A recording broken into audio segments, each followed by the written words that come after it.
Alright people, stop me if you've heard this one before.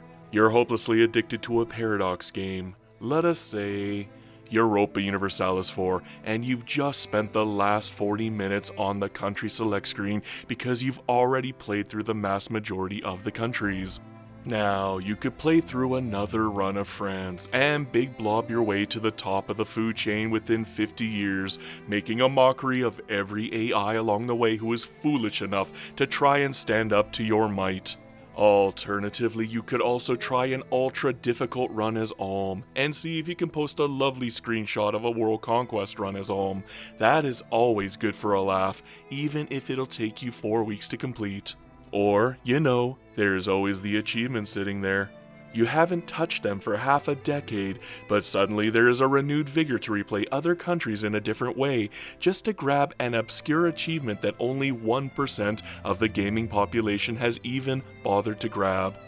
I'm not going to lie, it is pretty alluring to say the least, and frankly, it forces you to change up your playstyle to meet some arbitrary needs so you can get a shiny little icon on your Steam activity feed to let everybody know that you're hopelessly addicted. Did I mention that Europa Universalis 4 has 373 achievements? Granted, Europa Universalis 4 has been around since the Stone Age, but my goodness, is there ever a large selection of achievements that you can go through? Frankly, it's overwhelming as much as it is impressive. Then there's my chosen Paradox game, my beloved, my precious Victoria 3, a game with significantly less lifespan than the aforementioned Europa Universalis 4 and infinitely less DLCs as well. One side effect I never really thought of up until recently is that the less DLCs mean less achievements overall. Not to go off on a tangent here, but I bet it'll come as a surprise when I state that Victoria 3 actually has only one officially recognized expansion pack according to the Paradox Wiki, Sphere of Influence.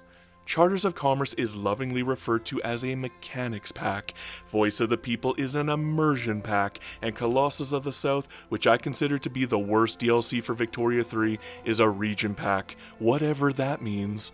But back on topic, the massive downside to having so far and few DLCs in general is that it'll take 20 years before Victoria 3 can even come close to catching up to the monster number of achievements that Europa Universalis 4 has. We get maybe 10 achievements per major patch associated with every major DLC, and that does not feel like enough. Did I say feel? I meant it really isn't enough. Nobody goes into a Paradox game thinking that it will be a cinch to complete the entire achievement list.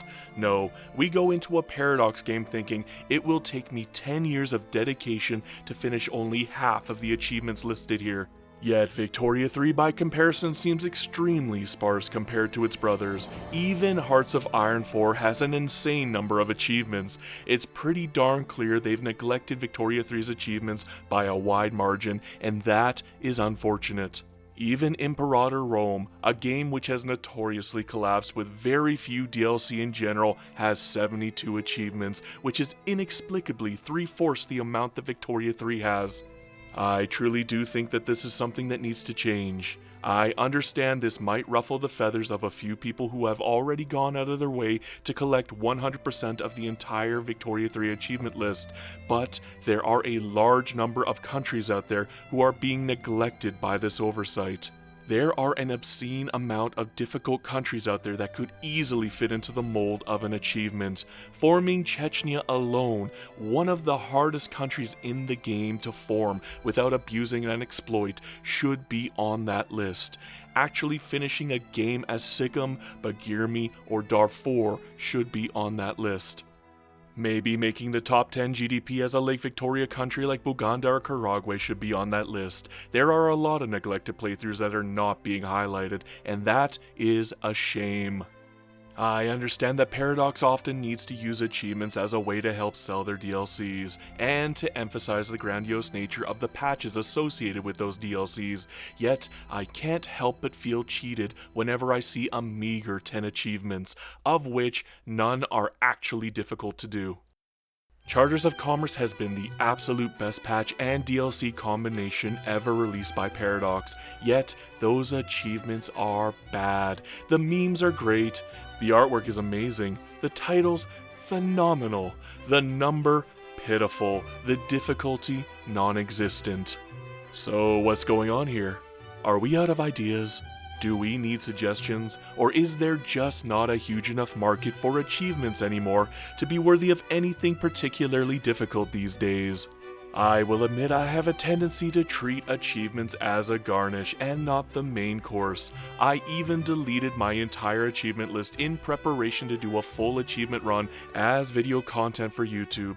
I do regret that now, particularly since the idea was already done and I don't like retreading other people's paths. Yet, recently, achievements have become very important to me.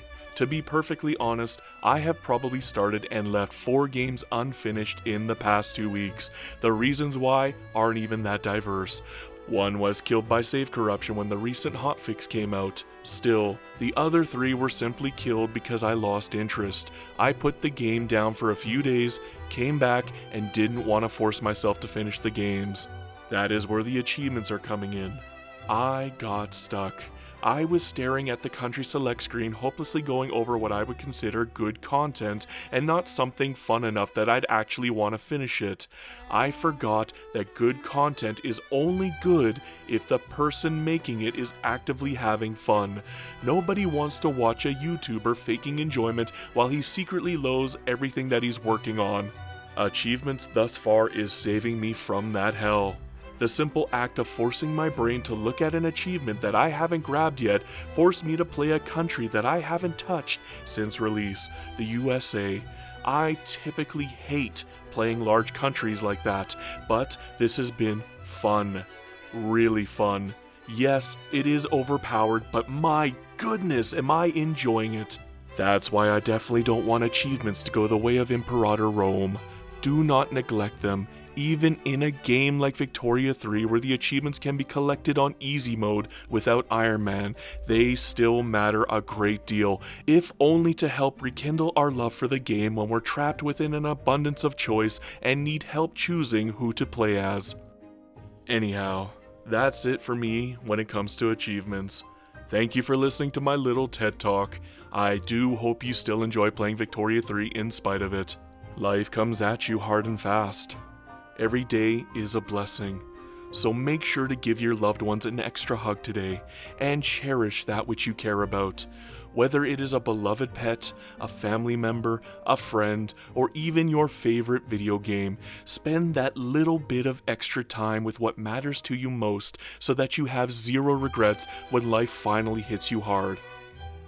Good night, and always remember, Hail Hydra Cat.